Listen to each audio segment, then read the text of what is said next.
Good morning. Prime Minister Mulroney's government has been in power now for almost 5 months, and he says things are going great. I sometimes wonder if we are in the same country. Take, for instance, what he said in Ottawa just yesterday. 100,000 new jobs have been created in the first 3 months of our administration. Interest rates have gone down by in excess of 3 percentage points. The unemployment rate has dropped below 11% for the first time in 32 months. Youth unemployment has dropped by a full percentage point. It's not perfect, but we inherited a tremendous mess from the Liberals. No doubt they inherited a tremendous mess, but let's look at the unemployment figures for Canada. Canada is 10.8%. British Columbia, we don't see any of the 100,000 new jobs, is 15%. And then breaking it down just a little bit, we have Ontario, the heartland, 8.7%, Quebec, a mere 11%, and again, British Columbia, 15%. Not to be pessimistic this morning. God knows I tried hard to be optimistic yesterday about the prospects of Expo 86. But I have in my studio this morning 4 experts, 4 leaders in industry in the community whom we're going to talk to, and then we're going to have a bit of a panel.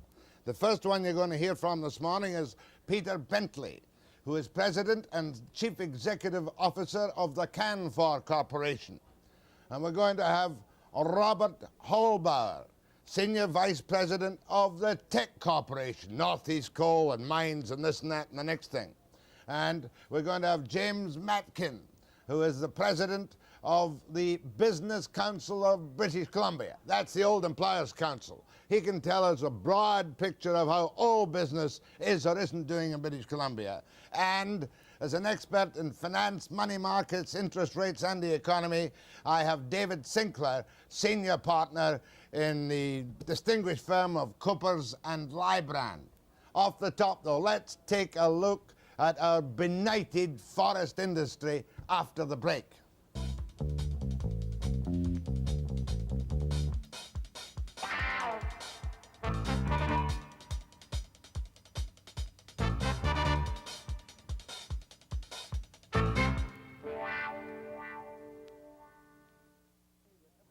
It would seem to me that every time we see a report on the forest industry, some old established plant is closing down forever, another one's being auctioned, another one's being seized by a bank on a note, or old plants are not reopening again, and it seems to be very difficult to modernize. Now, I'm going to start with Peter Bentley, the President and Chief Executive Officer of Canfor Corporation, and just say to you very positively, is there any sign of many of the 20,000 unemployed woodworkers going back to work in 1985 in British Columbia? No, Jack, I don't think the chances of many of those now not working, other than loggers on the coast seasonally laid off coming back, is a realistic short or medium-term prospect. The industry has gone through some very difficult times. There's been some very necessary rationalization. I think some more, tragically, is needed for the health and future of our industry. There's been a lot of capital spent, which has hurt the liquidity of our industry to where we're basically cash poor. And there's been tremendous productivity improvements, which are really appreciated. But they've come about not only from capital investment, but they've also come about from a stability of employment, because people want their jobs today and they're not jumping back and forth. We're more competitive than we've been, but we have some distance to go, and that doesn't imply that we're a sunset industry and we're going out of business. We're going to be around a long time. But it does imply that we won't go back to the old booms of the late 70s with an ever-expanding workforce, does it not? It does mean that within our industry, but we are adopting a lot of a so-called high tech, which is being built in computers, scanners, new efficiencies, new products, but they won't take the same basic jobs because the productivity per employee will be higher, and that is also his best protection for his or her job protection in future. Okay, productivity is improving because of improved techniques and also because of the fear of the worker that he'll lose his job. He's working harder.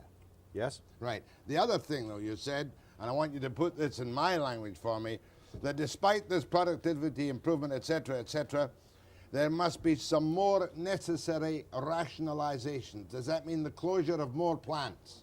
It could well mean that, and I think it does mean that, to face the fact.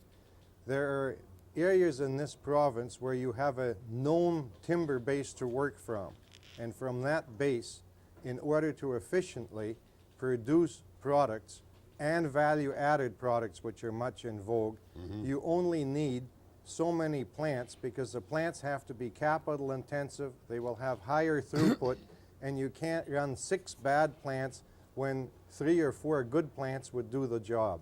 Now, we're not talking about markets yet, but I want to throw you a stinger. What happens if a court gives a thread or a colour of Aboriginal rights on what you in the industry have regarded as, without fear or consequence, your provincial granted cutting rights? What happens if some court says, hey, stop logging until we settle the Aboriginal rights claim, which you and I know is not capable of settlement in 20 years by the provincial government? Well, Jack, it is a stinger. Depending on the nature of the wording of a ruling, whether it is a single isolated case or it establishes a new principle, I guess the industry could pack it in, because we're working on 95% Crown land owned and controlled by the government, and if a verdict is that they don't control that land but the Native Indian rights aspects do, we have no base for raw material. Well, that's such a shocker, you can't even bear to think about that in your predictions for the future. Is that correct? It's not an equation we've ever looked at, but I'm sure, like all disasters, something would be worked out. I dare say the Indians would want stumpage revenue instead of the Crown. So I'm sure that the industry wouldn't really go out of business, and a new era would evolve somehow. Was '84 the worst year that the industry has had in British Columbia? Not in bottom line results, probably in sense of employment, yes. I think 1982 was the worst year we've had in the modern era. Now let's talk about lumber. Are there any signs of price improvements in what lumber we are selling? Are any signs of getting more into the American market, our savior normally? Yes, let's be positive for a moment, but let's talk about 2 lumber markets. With the lower interest rates which we have today, still high in real terms, but lower than they have been, it augurs well for housing starts, and that augurs well for interior lumber. And prices today are at a livable level, and the prospects are that they may improve through the year if interest rates are stable or come down further. On the export scene, which affects the coast, we have a different scenario. There, we're constrained by the high value of a U.S. and the relatively high Canadian dollar compared to the currencies of our customers and our competitors in Scandinavia. So that I don't think the prospects for the coast are as bright, but I think we are on an upbeat in that we've seen the worst. Would you like Mulroney to peg the Canadian dollar at 65 cents? Would that help? Or 70 cents? No, I wouldn't like to see the Canadian government peg the dollar, but for many other reasons. Selfishly, in the short term, the lower the Canadian dollar is, the more competitive we are internationally. But I think the consequences to the country, to the inflation rate, and our long-term competitive position would be severely and adversely impacted. Was it not our pulp strike which absolutely cut our throats and opened the markets to the Swedes and Finns for pulp? I saw a story in the Globe and Mail that they were gloating because our pulp strike had given them markets for free. I qualified no. I think that the amount of pulp sold in total last year wouldn't have changed. And yes, we gave up some market share, but I don't think you can look at it in the short term. In the long term, we had to let those pulp unions know that we also had principles, and we could not continue giving increases that we can't afford and permanently erode our competitive position. It was tragic. We lost, the employees lost. It was a no-win situation, as I think every major labor dispute is. But I think it was a turning point in showing that both of us could damage the other, and nobody wants to do that in the future, I hope. What did newsprint? Bad or good in the future? Well, it's a one product that we don't make, but I think that the future of most of our products long-term is bright. In the short term, newsprint is significantly brighter than pulp, which continues to erode day by day. Next question. When are you going to... matter of fact, the FIR contract has got a year to go, hasn't it? 85, 86. Yes? When it comes up, of course, you will want a cut in wages from the IWA and other unions.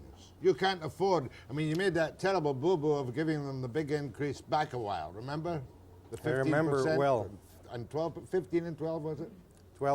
13 and 15. 13 and 15. That was a boo-boo by the industry. When are you going to demand wage cuts from the IWA, even right now during the contract, to try and get more men back to work so you can be more competitive? Jack, I am not a spokesman for the industry on that, but my personal view on it is that we are seeing a number of situations where employees at a particular unit within the industry are offering the industry some wage adjustments even right now, because they recognize that the industry can't continue running at losses unless there are adjustments. I don't think it's a question of wanting to take something back, but if people want their jobs and we have to be competitive, we're going to have to get a competitive wage scale to those with whom we compete, which well may mean some rollbacks in future. Are you telling me that some IWA locals have come to you and said, for job security, we'll work for a little less right now? I didn't say the locals, I said the employees, but with the blessing of a local, some such deals on a temporary basis have in fact been made in the industry. Will the men get the money back in due course? No, it's not a question of a deferment. It's a question of a give back for the time being. And I would say, yes, they're getting their money back every day by working, and working at still very excellent wages as opposed to being unemployed. Don't hear much about that in the public prints. There's been no basic change in any of the rates in the contract, has there? On paper. I haven't read anything about it, no. It's an interesting concept, though. So you're suggesting that guys who want to make sure of their job should perhaps say to the employers, look, we want to keep it going. We don't want you to put this out to contract. We'll make you a bit of a deal. That's exactly what's happening, Jack, and I think that we're maintaining our integrity in that we can't offer unqualified guarantees, but we can sure give it our best effort, and we've been doing that in a number of instances where we continue to lose money, but we are running the operations to protect the jobs in hopes of a further improvement in our break even. One sentence on the overall future for the forest industry. Oh, by the way, can Ottawa do anything to help you? I mean, the fact they've employed some fellow from the Maritimes as forest minister doesn't make any difference, does it? Well, he happens to be a very impressive figure, and I think most of us in the West that have now met with the minister are extremely impressed not only by his knowledge, but by his willingness to listen and to act as a minister not of forests, but of a forest industry, and that's important for us. Would there be any jobs for the many of our thousands of skilled unemployed in the forest industry right now if the government's got together a plan on this hardy annual of which you and the industry are accused of being negligent, reforestation? There's a big job to be done in reforestation, and it's a big topic when you have governments in a restraint mode, that it's very important that the funds needed for that reforestation are not cut off. And many of us in the industry are extremely concerned that the government may take a short-term view on this, and that would be a disaster. I'm asking you extra questions because you can't stay for the panel, and I've got to get this one in.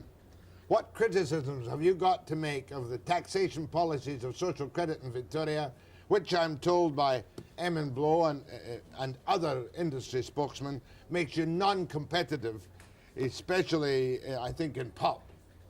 Has social credit done the slightest thing to help you, or with their new water taxes and their business and property tax, are they making you very tough for you to do business against Quebec or Alabama?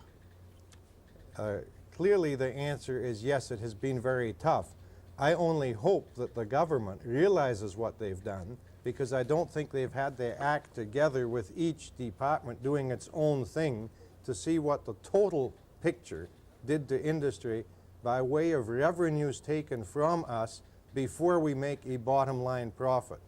So our expenses as a result of different forms of taxation and levies are at a level which is not tolerable, but I hope that Mr. Curtis's inquiry of late last year will come up with some recommendations to correct that picture. But you're saying now, Bennett, Premier Bennett, you got to take some of the tax load off the lumber industry if you're going to compete with any fresh vigor.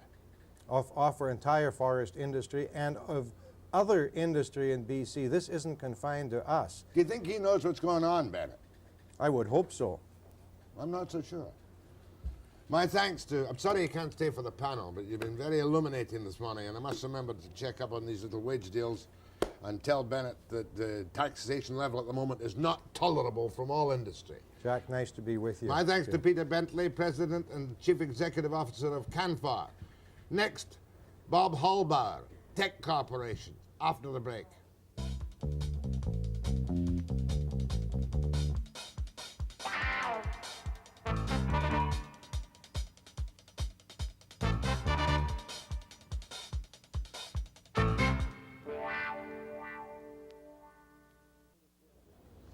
When you look at the mining industry in British Columbia, you shudder, because every time you lift the paper again, even gold mines are closing down nowadays, and at least one other gold mine hasn't been able to meet its payroll and has been asking its employees to work for free.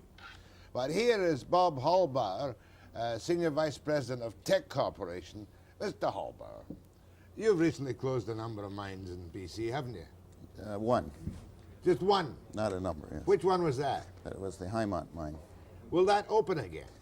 Well, that all depends on what happens to the price of copper, and certainly right now, we're not optimistic that that'll be in the near future. Copper's what, 58 cents a pound? Well, it's been up a little bit this last 2 days. I think it's around on the spot. I think it's around 60 cents now. 60 cents. What price do you need to open copper mines in British Columbia? Well, they're all different. You know, every mine has its own economics. But roughly speaking, if copper went to 70 cents a pound, you would be mining copper? No. 80 cents. I'd say plus 80. I think at 80 you may see some mines reopen. Hymont needs even more than that. All right, let's go to the good news. Do you have any good news on the mining industry in which you are deeply involved, and we know that mines all over the place have closed down? Have you any good news at all? Well, I guess the best news in the mining industry in this last year, and probably the best outlook, is the coal sector, and certainly from the province's point of view, the value of our mineral production has gone up considerably this year, and that's really due to new coal mines, both in the north and in the south. So you're talking about Northeast Coal, that much criticized operation of the Social Credit government in which we, the public, have got $1 billion or more invested in the, what they call the infrastructure. Isn't that right? Well, that number about public investment is one that you could debate a lot. People tend to lump in things like the money the CN Railroad put in, and as a public investment. I'm not trying to knock it. The fact is, how many tons of coal a year do you sell to the Japanese? Well, we're currently selling 2 million tons a year, and Quintet, I'm not sure what their production is at the moment, but they're probably around 3.5 to 4 million tons. So that 5 or 6 million tons a year is creating how many jobs, roughly speaking? Well, at the mines directly, there are 2,000 people employed in the mines, and then you've got the people employed in the rest of the infrastructure around the mines, and there are quite a number there in truckers and maintenance area and that's railroad. That's good news, isn't it? Well, I think it's good news, yes. I think it's been it couldn't have come at a better time. In other words, without Northeast Coal and a couple of 3,000 or 4,000 jobs involved, we'd be in a sorry mess up in that part of the world, wouldn't Well, that's right, and if you take the multiplier effect on those jobs, and not only just in British Columbia, but in Canada, And if you talk to a lot of the suppliers and manufacturers around this province, that's one of their brightest spots as far as business is I've concerned. got to give you the professional nag, though. The fact is that I've seen stories in the papers about the fact that, while the Japanese may be taking more tonnage, they're cutting the price on you. You have firm contracts at negotiable prices down for many years ahead. Well, there's been a lot said about those contracts, as you know, over the years, and somehow or other, everybody tends to disregard what we say about them. And both our contract and Quintet's contract are 15-year contracts extendable to 20 years. In our case, the price is renegotiated in 1989, and in Quintet's case in 1987. Now, we have recently, through negotiations, reached an agreement with the Japanese that we would cut our price $10 a ton. But in exchange for that, we sold them an additional 300,000 tons of coal. So it's as broad as it's long. That's right, and it's a, you know, people talk about the Japanese cutting the price, and I have said 100 times there's no way within those contracts that they can unilaterally cut the price. And if there is any change, it's just like any other long-term contract. Both sides have to agree to it. Yeah, I won't continue with the coal thing. I want to get you back on mining at large, because for many years mining was one of our great mainstays, employing 6,000 to 10,000 people in BC, right? Directly in the mines. Well, directly at the mines, I think we were up probably about close to 14,000 people, 13,500. What have we got now, excluding coal? Well, I'm not positive of the figures right now, but, well, I can't say excluding coal. But including coal, I think we're somewhere between 10 and 11,000, and I haven't seen the figures for '84. Oh, it's not as bad as I was, as I kind of believe it is. Because I remember you making a speech. Maybe it was about Highmont, or maybe it was about something else, in which you were complaining bitterly. In fact, you asked for free power for the mines, right? Free hydropower for the mines. Are you still asking for that? I said it could. What I really said was that even that the government or somebody could even go as far as supplying free power to the mines, and they would be ahead financially. Now, I haven't said they should give us free power, but for example, in Arizona, where they have a very major copper industry, they have made power available there at 80% of the normal cost on a one-year basis for people that are in trouble. And if you look at the situation with our hydroelectric power right now, we have a surplus of power. What that means is that the water is running down to the ocean, and we're not utilizing it. And to me, it's one of the easiest areas for government to give industry help, because they don't lose any revenue. They're not getting any revenue anyway. So in other words, the surplus power generated at the dams could be given to industrial operators at a cut rate without any great problem. That's right. The government would lose absolutely no revenue. In fact, if they could keep a mine from closing or get a mine to start, they would be ahead with all the other taxes they collect. I mean, it would be probably the best investment that you could imagine, is that you can give somebody something that doesn't cost you anything and get a big return in. And you've forgotten the other half of the equation, or let me mention it. The fact was that there was a new tax on all water going over all dams, picked up by BC Hydro on the bills, which went straight into general revenue of the government and his milking industry and everybody else, $200 million this year. Isn't that right? Well, yes. As far as I'm concerned, we have been complaining along with other industry over the water tax now for several years, and it's just a disaster. And I can give you an example. At our Highmont operation, which we've closed, our hydroelectric bill at that operation was about $600,000 a month. And on top of that, there was about $115,000 in water tax. So with an operation that was losing in the area of $1.5 million a month, in that item alone, there was almost there was over $700,000. You're telling me you're losing $1.5 million a month, and you had to pay an additional $115,000 a month? That's right, in water tax. On Bennett's water tax, that's on your power bill, plus your $600,000 a month for power. That's right. Surely when a man like you goes to government or goes to Curtis or your industry and says, hey, this is crazy. You've got surplus power. For God's sake, we're going to have to close Highmont. Don't they blink an eyelid and say, geez, we'll try and help you? Or they just say, We'll see in a year or two? Well, this, I must say that we did not go to them on Highmont and put that proposition to them. And you know, and I've been talking about this In public, though. I've heard you in public on free this. power, yes, but that was really after Highmont had closed. But I use that as an example. We've got mining operations in this province where their power bill is over $1 million a month. And so, you know, there's a lot of scope for government help to a industry that's dying in that area. Final question to Bob Hallbauer for the moment. How many extra men, how many men will go back to work in British Columbia in the mining and allied industry this year as you look at the economic prospects for 85? None or a couple of thousand? I think that depends a lot on what the government does in this budget. The social credit government or the Yes. federal government? Mostly the provincial government. If the provincial government looks at it common sensibly, from your point of view, your industry could put a couple of thousand back to work. Well, I don't know if we could put a couple of thousand, but we could probably stop the shutdowns, and we may be able to get the odd operation going.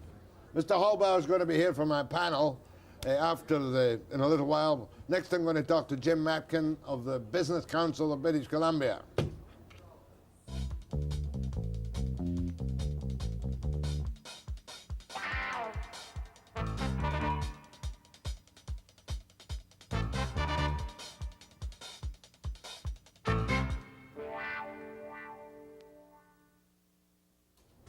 I'll probably be more political with Jimmy Matkin, who's the president of the Business Council of British Columbia, and I want to put it to you quite bluntly. 9 months since the legislature sat in Victoria. Are the businessmen and the employers of British Columbia seething by the lack of action by your social credit government in Victoria? Well, Jack, it's not my social credit government, but It's the business community's social credit government. it's a government that we hope will do something about the problems of the economy when it does sit. I think that it's important to look forward, Jack. It's time we had a expectation of things getting better. I see some positive signs out there. You've heard some negative news about forestry, mining, Right. but there's some positive things. Name me one. I want to laugh and be happy and cheer and say 85 is going to be a great year. Did you know I got across my desk yesterday a report called the British Columbia Earnings and Employment Trends. British Columbia was #1 in the nation on employment creation. I think it's important. We always focus on the half-empty glass, the negative side, unemployment. But we had the strongest employment creation in the nation in the most recent report. Where? How many people? Well, I thought we just got to figure out the other day that we'd lost 9,000 jobs. we had a 9% increase in the service sector. We are creating jobs. We're having unemployment because we're also creating people into the workforce. We're an attractive place to be. But for the past 4 months, we've had a positive employment creation. Now, we had trouble last summer. We were down, we were low. And we haven't always been #1 in the nation. We've been #9 at times. But right now, there is movement in a positive direction. These are service jobs, low-paid, non-union jobs. Not necessarily. Some of these jobs are the highest paid jobs in the service and financial sectors. I think it's important to recognize that even though there are cutbacks in primary industry, there is a multiplier effect that is actually increasing.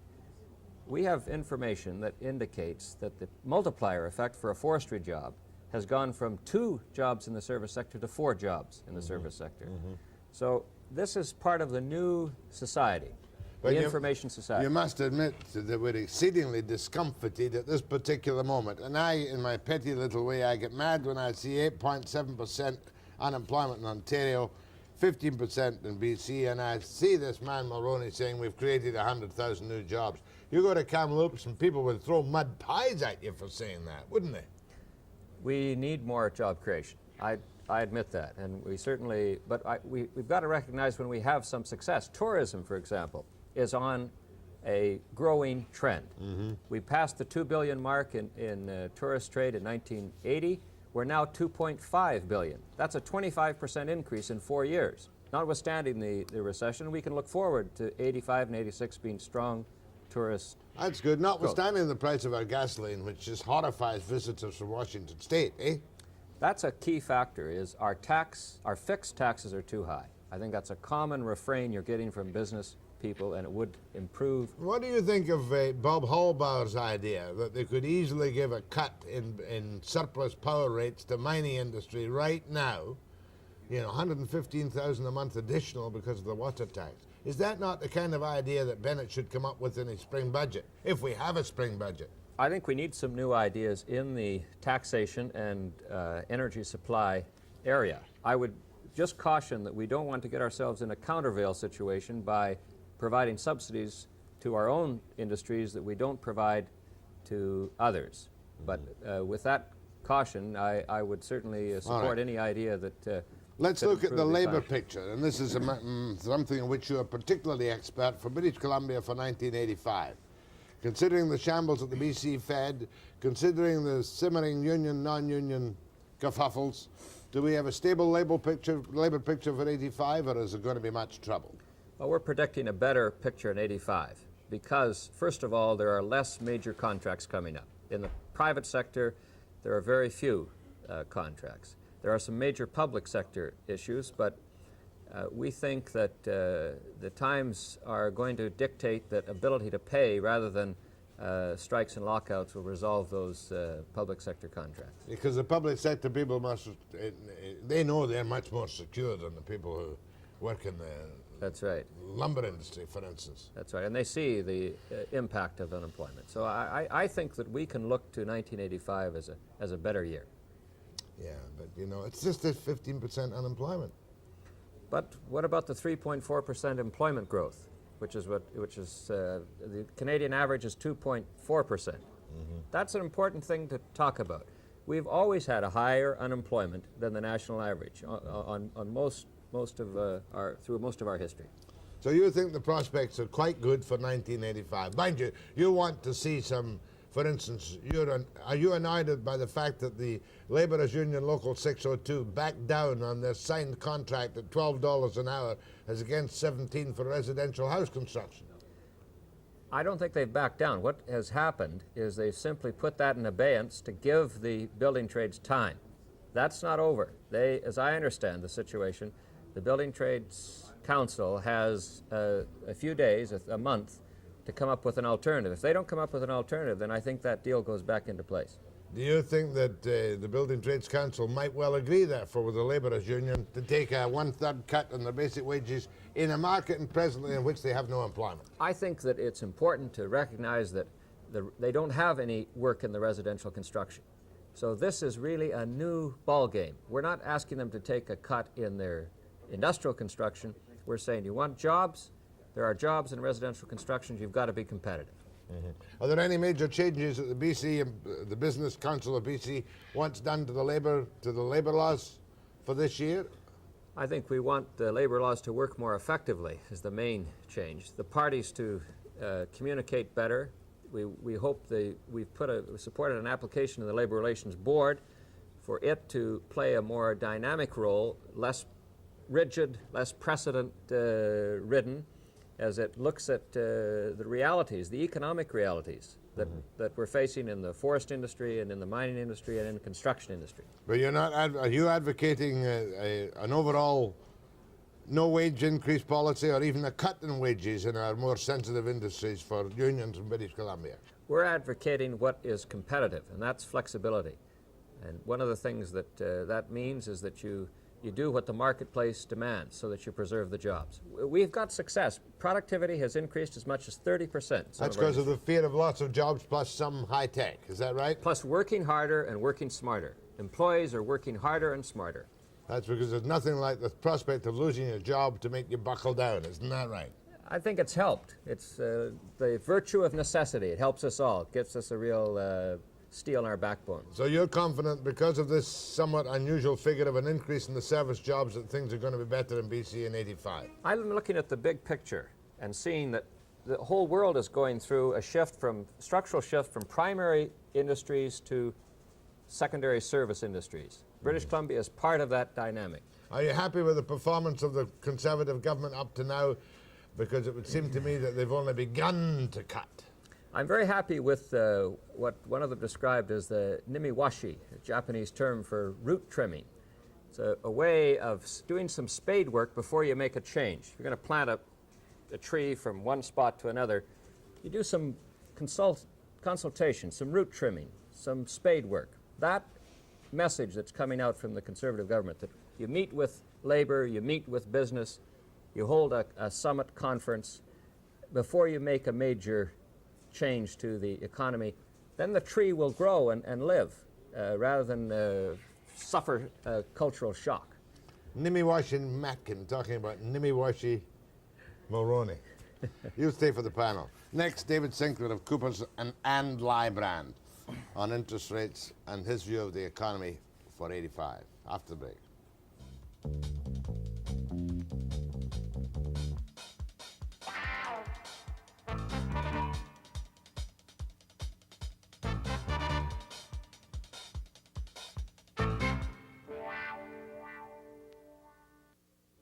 I've relied on the expertise of David Sinclair, Coopers and Lybrand on a number of occasions with some considerable success.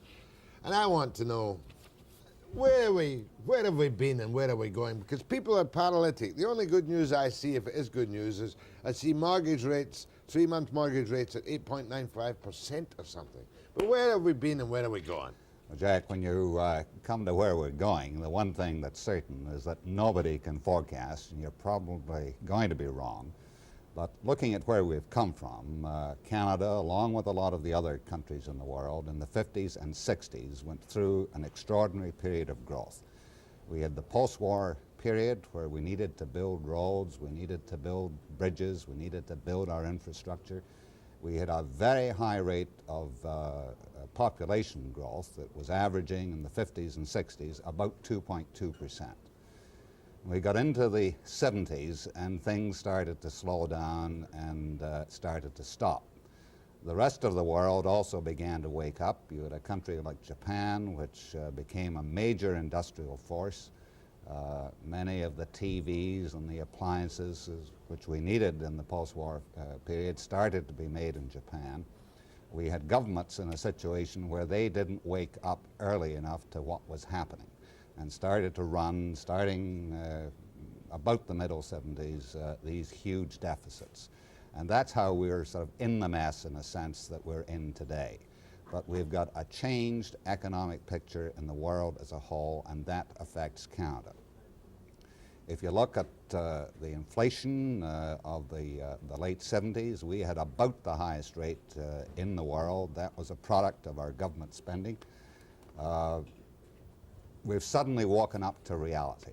And in terms of 85, and I prefer to look beyond 1985, if you look in the 85 to 95 period, we're going to be looking at a period where there will be some growth, but nothing like what we experienced in the 50s and 60s and the early 70s. And I think what's going to happen is that, number one, inflation is going to moderate. We're not going to have or get back to the 10, 12, 13% inflation that we had in the late 70s and early 80s. I think labor is beginning to realize that job security is more important than the pay increase. And we're beginning to see some very positive signs in that direction. I think second, government has woken up to some of the realities that they cannot continue to run deficits at the current levels.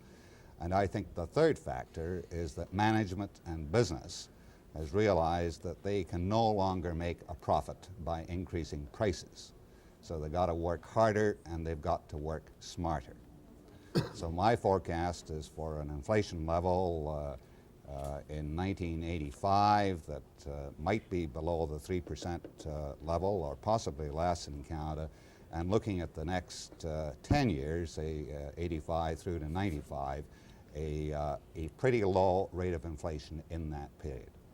Now you get to unemployment or employment, and Jim Matkin gave us some very positive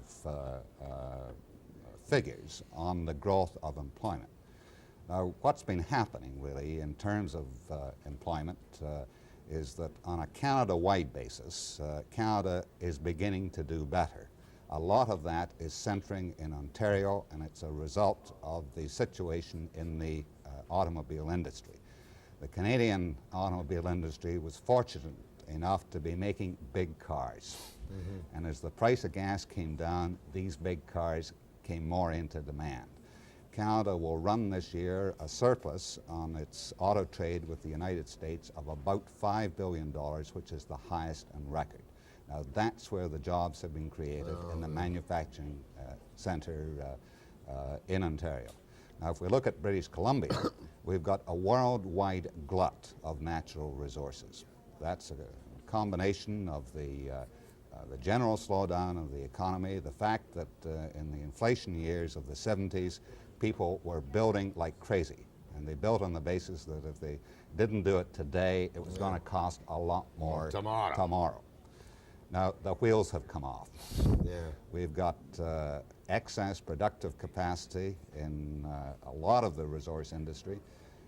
We've got other countries in the world, the Chiles in copper, we've got the Australians in coal, we've got the Scandinavians in the forest industry, who the Swedes in particular devalued their kroner by almost 100% and have become, on a worldwide basis, very competitive, some of that at the expense of the BC industry. Right.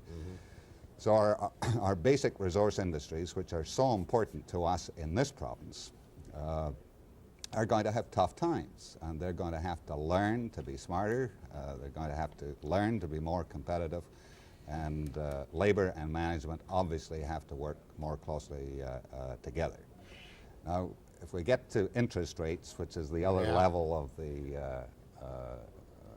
the other sort of part of the economic equation, with inflation going down, I think inevitably interest rates must come down. The big overhang is the level of government deficits. I know I'm convinced, and I think a lot of other people are convinced, that if you reduce the deficits, in the long run, you will reduce the interest rate. One of our difficulties in Canada is that we're so closely integrated with the United States, and what the United States does has got to have a considerable effect on us. And if Reagan doesn't control the deficit, we're still going to have an interest rate problem. In other words, it'll go up. If he doesn't control the U.S. deficit, I'm not saying it's going to go up, but it won't come down as much as it should be. What you've done there is paint a very solid, somewhat depressing picture when we think of the years when inflation meant prosperity. Inflation did mean prosperity, didn't it? It meant prosperity to some. Inflation, at the times of inflation, seemed to be good times. We had full employment during inflation, did we not? You had full employment, but it was an illusory thing, and eventually the piper's got to be paid. And we're now beginning to pay the piper. I'll give you a social question. We're going to pay the piper, and Mulroney's going to cut $4 billion out of government expenditures. Carney told me here that she has cut $895 million out of energy, mines, and petroleum for the new budget coming up. What about the effect on the social economy of Canada? What if he takes away the universality of allowances? What if he fires 20,000 civil servants? I'm talking about cuts. Is this the kind of thing we got to swallow and people must suffer to get back to a steady economy with a low inflation rate? Well, I think the broad advantages of a steadier economy, a lower deficit, and therefore lower interest rates are so overwhelming that if you've got to make some cuts, if you've got to make some redistributions in your society of where the money goes, you just have to accept that. Some people are going to be hurt. The big question is, how badly are they going to be hurt? Because our safety nets are so much better than the safety nets in, say, the United States. We're perhaps going to have to moderate our expectations in terms of these safety nets. And there's another issue here, Jack, that in terms of our current interest rates, which are, let's say, running in terms of Government of Canada bonds at 11.5%, 12%. You've got a traditional sort of real rate of return that you would expect of 3 to 5% plus your inflation rate. We've got very high real rates of return. Now we're taking in Canada and also in the United States money, in a sense, from the younger individual who needs the mortgage. Giving it to the old. And we're giving it to the older people. Now, there may be some justice in that because the older generation really were hurt by the inflationary period, and they're getting something of that back. But in the long run, it's in everybody's interests to get that interest rates down, and I think that's got to be the prime objective of all governments. David Sinclair. Next we're going to be joined again by Mr. Hallbauer and Mr. Matkin for your phone calls after the break.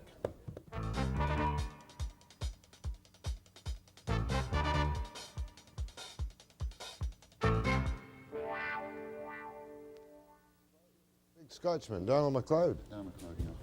Big Tono MacLeod. He's a real chuchter from Lewis. Lewis, he's a chuchter. We on here? Jim Matkin, Business Council of BC, David Sinclair, Cooper's and Lybrand, Bob Hallbauer of Teck Corporation. I want to finish one thing with you about the employment of women in the force, labor force. Well, Jack, back in the early 70s, about 50% or 58% of the women of working age were working. That has now gone up to about 65% currently. And it's just an interesting statistic that if we hadn't had that increase, we would have full employment in Canada today. Careful what you say, Mr. Sinclair. I got to be careful. You say. You shouldn't misinterpret that. But there's something very positive about it, in that the forecasts are that we are not going to have any further significant increase in that participation rate. You know, it's 65%. It's going to be pretty close to the maximum. And actually, the employment growth in Canada over the next 10 years is forecast at about, in terms of the number of people of sort of working age, is forecast to be probably less than, or about 1%. All right, I'll say it. He can't say it. He'll be misunderstood. If all the women working went home to their wives, their kids again today, we'd have no unemployment in British Columbia. That's merely a chauvinistic joke. It's a joke. It's a joke. We know it can happen. Isn't that right, Mr. Matkin? That's right, because they're now almost half of the workforce. We couldn't do it without them. That's right. Now, let's look positively or negatively at the British Columbia field. Mr. Hallbauer here wouldn't mind if Bennett showed some common sense and started dishing out some of that surplus power. Would that be a good thing? That would be a good thing if it was done on a non-discriminatory basis. That is, every industry in the province had it. It wasn't just targeted to mining or forestry, so that it wouldn't create countervailing problems. But you must surely you must think that water tax was a terrible tax, wasn't it? Well, it was the wrong kind of tax. It's a fixed tax. That's the first thing wrong with it, and then it was increased too rapidly. The second thing wrong. Let's go to phone calls.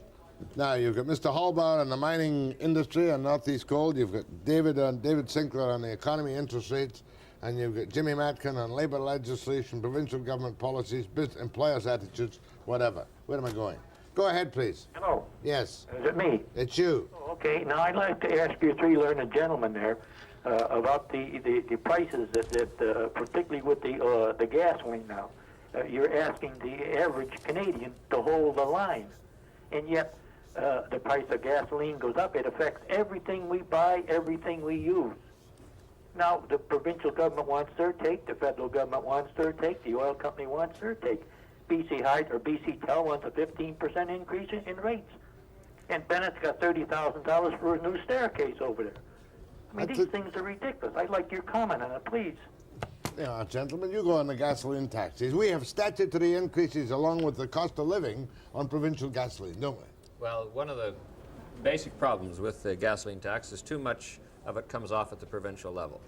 And I think that that's creating an uncompetitive problem to the extent of airplanes are actually diverting from landing in Vancouver because of the high rate of our jet fuel. Of our taxes. Yeah. What do you think of the 30,000 staircase the Premier built in times of restraint when we're talking soberly so he doesn't have to face the media on his way in and out of the cabinet room?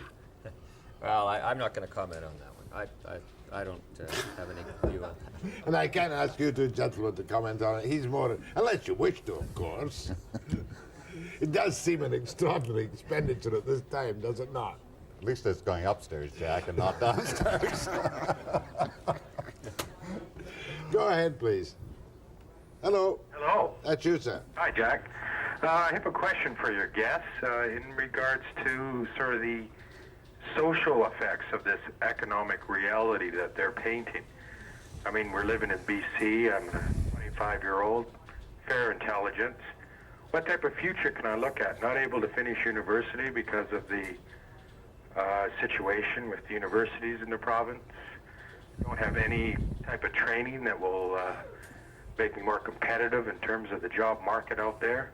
What type of scenario or when will the government face this type of reality that the poor aren't to be blamed for poverty, so to speak, or the unemployed aren't the problem of the unemployment problem? Go first to Bob Hallbauer. Would you suggest a young 25-year-old man with partial education go into the mining industry today if he could in BC? Well, there's not much opportunity in the mining industry right now, and we have a lot of people that have been laid off that are probably waiting to be recalled. It's hard to know how many have sort of gone into other industry, but no, I wouldn't suggest somebody that go into the mining industry right now.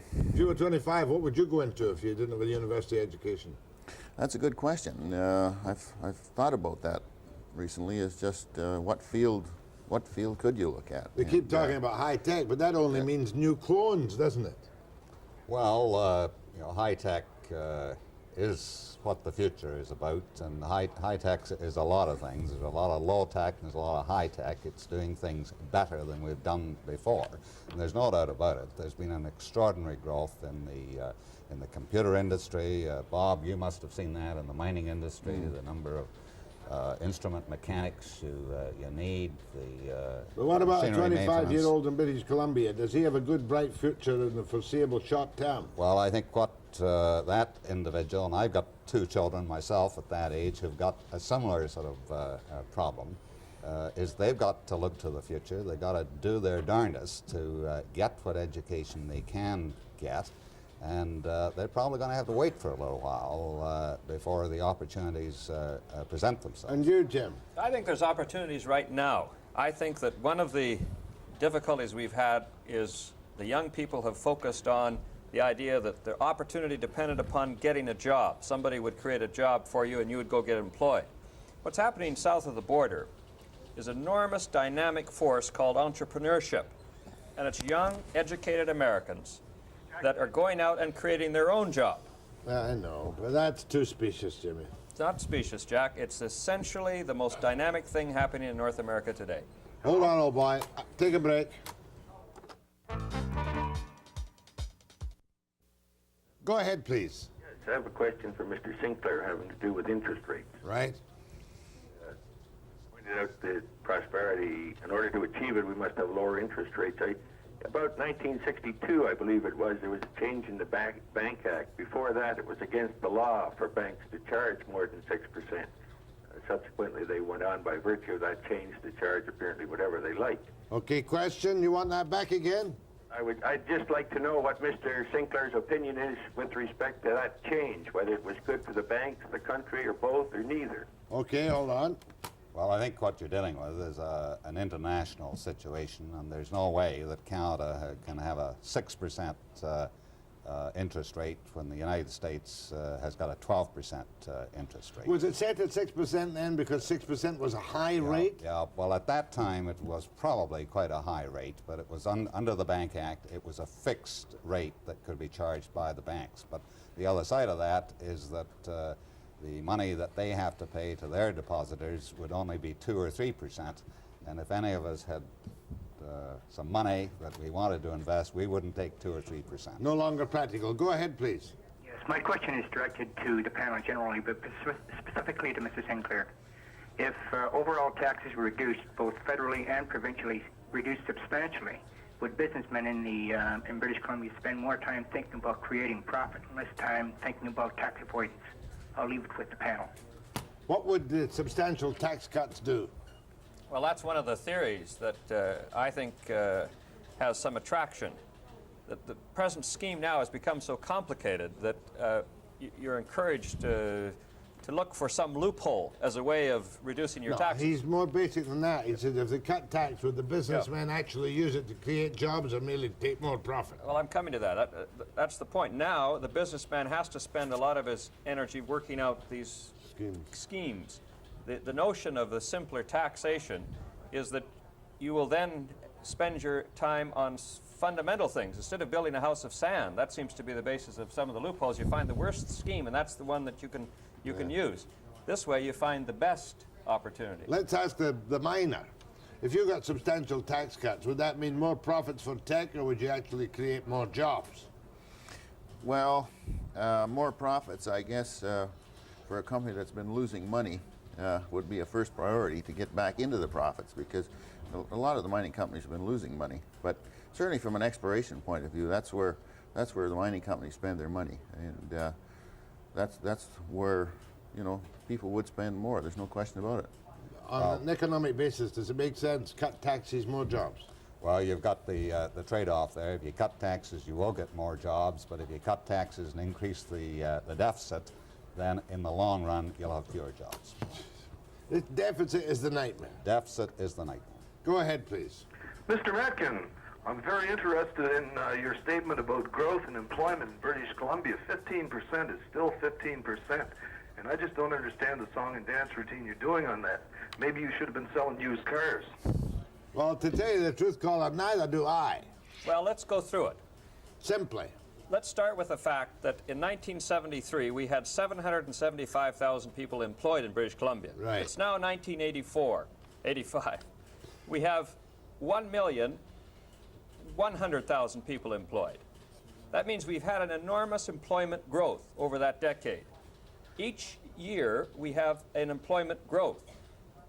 That doesn't mean we may not have unemployment. We may have more people coming into the province, more people joining the workforce. But the real issue is, are we creating jobs in this province? Purely accidentally. Well, you don't create jobs accidentally. Over the past 12 months, the data that I showed you in detail says that British Columbia, the most recent data, created more jobs over the past 12 months in the last month than any other province in Canada. But to drop the unemployment figure, we need a hell of a lot Even more yet. Even more yet. That's the point, caller. Go ahead, please. Yes, I would like to ask Mr. Matkin, and if you could avoid dancing around the question would be, what would you do if you were Premier of the province to improve the general economic situation, specifically either the deficit or both the deficit and the unemployment situation? I'll hang up and listen to the answer. What's the provincial deficit this year? I forget. Close to $1 billion. Yeah. Well, certainly I would take a lesson from the business leaders we've heard today. I would reduce taxes. I would certainly look at the potential of increasing the use of our energy surplus. I would encourage more export initiatives, more marketing initiatives. I think that's one of the weaknesses of our economy. We could do more in that area.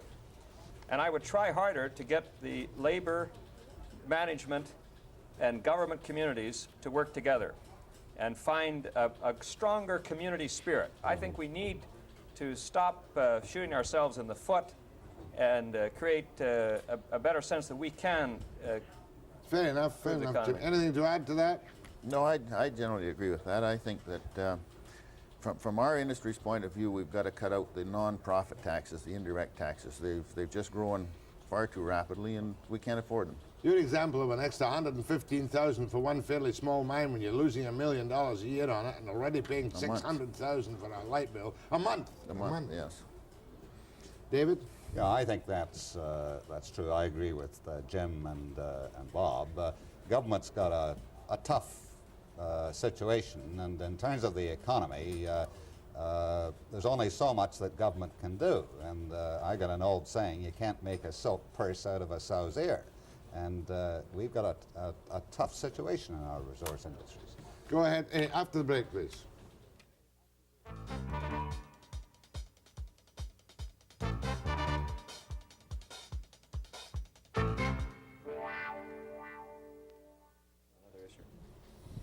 No. Go ahead from Penticton. Yes, Jack, I'm calling from the locked-out trailer, Slade & Stewart, but I am in construction, and my questions are mainly for Mr. Matkin. I'm concerned about his credibility. Considering the excellent program that you did when you walked among the great unwashed at the Revelstoke Dam, I was just wondering if Mr. Matkin has had any experience in construction whatsoever. His comments are always about the inefficiency in construction, and I'm wondering if he is ever concerned about the inefficiency of management in construction.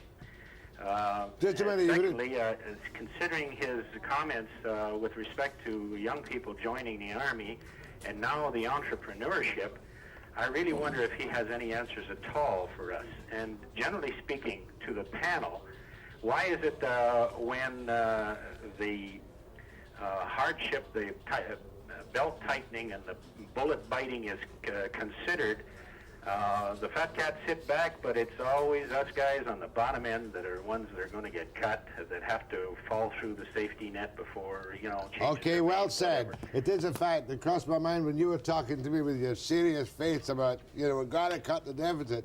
It's the guy at the bottom end of the totem pole that's got to bite the bullet. He's the only one that'll suffer, isn't he? Well, I think that everyone should suffer, and on the management side, or the so-called fat cats, and I don't know that there are really that many around. There are fewer than there used to be. There are a lot fewer than there used to be, and they're a pretty small percentage of the total. But you got to have some fairness. You got to have equity. And you think of Lee Iacocca when he took over Chrysler with all of its problems. One of the things he did was work for $1 a year. Now, perhaps we don't have too many in management who can work for $1 a year. They've got rents to pay and hamburgers to buy like everyone else. But the point's a good one. If Jackman were here, you know what he'd say. How the hell do you expect us to cooperate with your employers when you spend your time, generically speaking, bashing the hell out of us and wanting us to take cut wages and go non-union? I mean, that's really what we're talking about in BC. Bad feeling, bitterness, a divided labour movement, somewhat reactionary employers movement, a reactionary government in Victoria. But the employers didn't create the economic problems that we're having in the construction industry. Let's just look at the facts. The development of the non-union sector is a market phenomenon. We didn't establish that. That's the... well, as I said myself, to me, it's a free country, and if a man wants to set up a non-union firm and bid, he's fully entitled. In fact, what we're doing in the Business Council is trying to encourage the unionized constructors to help them survive, and encourage their unions to find a way to of cut competing. Their wages, not to compete. Of competing, of making their... What annoys me most of all is that the non-union companies can bid knowing well what the labour costs are of the union companies, go under $100,000 and cream vast new profits. That's why we... governments introduced laws like the Public Works Fair Employment Act and the standards. If our beloved social credit government had introduced that last March before the kerfuffle, there wouldn't have been any trouble at Expo. It might have helped. Yeah. We're getting too political. No, you can't get too political, can you? Go ahead from Seychelles. Hi. Everyone keeps speaking about high tech, and I agree that it's very efficient.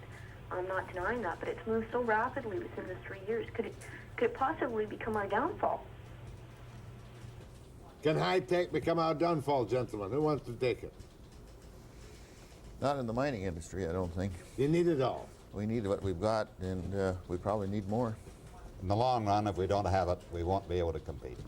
There's no doubt that in the history of civilization that every new innovation has produced more jobs. Robotics, informatics, and high-tech will ultimately produce more jobs. There'll be a shift while that takes place. In the long run. In the long run. God knows how long the long run will be.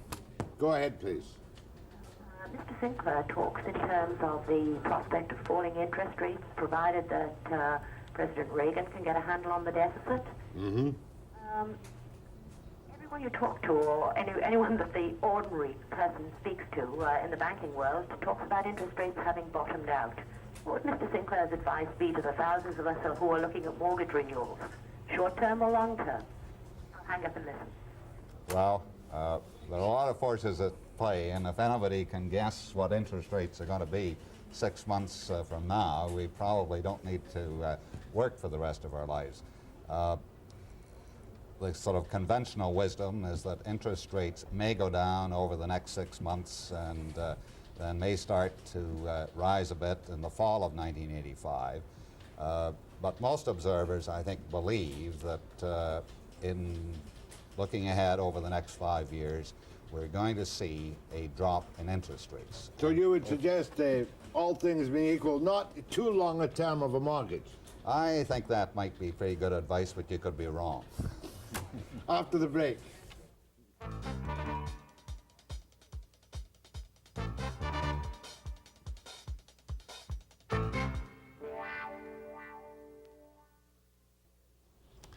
So what we've learned from the panel this morning, that if interest rates don't go up, they'll go down, or they might stay the same, depending on the market factors, on the US deficit, our deficit, what Maggie Thatcher does, the time of day, the weather, and if Mulroney's in a good mood or a bad mood. Is that fair, David? You've got to look at long-term trends. I think the long-term, over the next 5 to 10 years, we're going to see interest rates come down. Only pony like. I hope. Go ahead, please. Yes, Jack, I must say that you're quite mellow today. Well, why shouldn't I be? Well, you're dealing with the fat cats, the big people in the province. That's right, 3 fat cats here this morning. Which fat cat would you like to have a snap at? Well, I'd like to address my question to their request for further tax breaks. Right. And I'm concerned that taxation is so low already for corporations and for the rich that if it gets any lower, they're going to be on welfare, and many of them are already. The way to reduce the deficit is perhaps to make these people pay a little bit more. More taxes. Think about that. What do you think about that? More taxes for the fat cats. We live in a smaller world, Jack. Means that we have to look at what other people are doing. We can't simply say, well, we'll tax our corporations here and ignore what happens in our competitive jurisdictions south of the border in the state of Washington. What do they do there? They have less taxes there than we have here in British Columbia. Go ahead, please. Yes, good morning, Jack. Good morning. I have 2 comments to make here this morning, and I would like the group of gentlemen to answer or reply on them. Right. First of all, in regards to high tech, I believe that's a definite influencing factor in our international trade. And the high tech directed towards the forest industry, I feel that presently it is insufficient. And that is very well seen on the waterfront when you see the raw product of cedar, in this particular case, being shipped to the Orient, and the Canadians buying it back from the Orient. Now, this is caused due to the fact of our high production costs and lack of high technology. That's point 1. What's point 2? Okay, point 2 is an overall opinion. We're talking about taxation here. I think that what we've got to influence into the Canadians' mind is a new attitude. For example, the Canadians are the highest per capita country in the savings aspect. I believe you mentioned that 2 or 3 days ago on one of your shows. Right. I think what we've got to do is bleed in a new attitude or philosophy into the consumer. It boils down to the consumer spending. Okay, hold on. You were just mentioning the savings rate in Canada at the moment. Well, at the moment, the figures are roughly that about 15% of personal income is being saved. Now, that saving takes the form of mortgage repayments, interest on these mortgages, and true saving in terms of the increase in bank savings accounts and so on. That compares with about 6% back in 1971. Now, some of that is positive in the sense of providing the money. It's helping finance the government deficit. It's helping provide funds for industry. But it's, again, kind of a long term. And your caller is saying that perhaps there should be a little less saving and a little bit more spending. Would that help us? I think if interest rates come down, we'll see that. Would that help us? Yes, I think it would. The other point about interest rates being down is that planning for building and construction could be more evenly spread out over the years ahead. That's right. It's business today, as Bob Hallbauer knows well, is very capital intensive, and that interest rate is a major factor in the cost. So Bob Hallbauer says, thank God for Northeast Coal for the moment.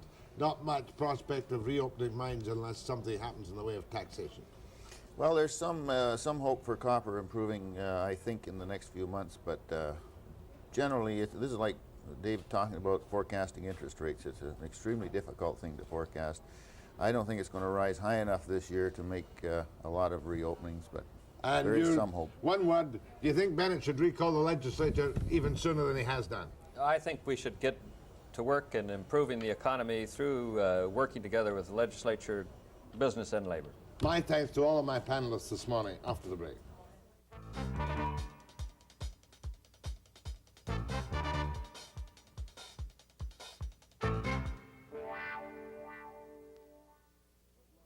We're making a passage to India with Lord Brabourne on Monday morning, I'm reliably informed.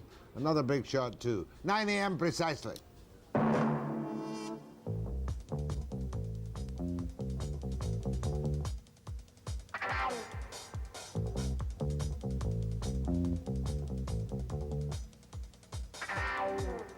Why don't you get them sold? Well, see, that is a heavy question because you can't just resole things that easily.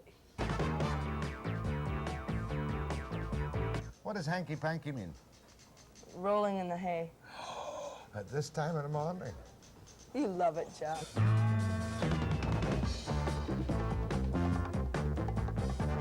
There's no glass in your glasses. There's psychic lenses, Jack. The what? Psychic lenses. What, pray tell me, my dear young lady, is a psychic lens? Right here.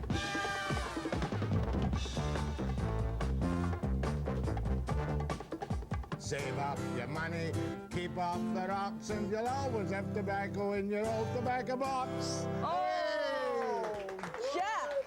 That was too good. We got it made.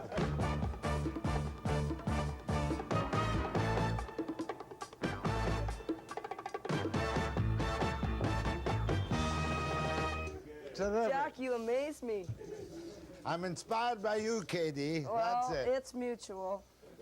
I'm the reincarnation of Johnny Cash, but he's not gone yet, is he? No.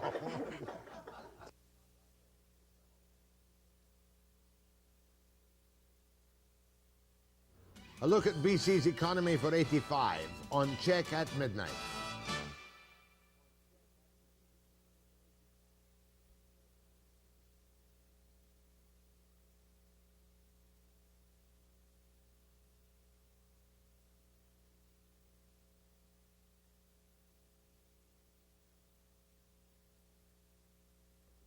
A passage to India with Lord Brabourne, the producer, at 9 a.m. precisely.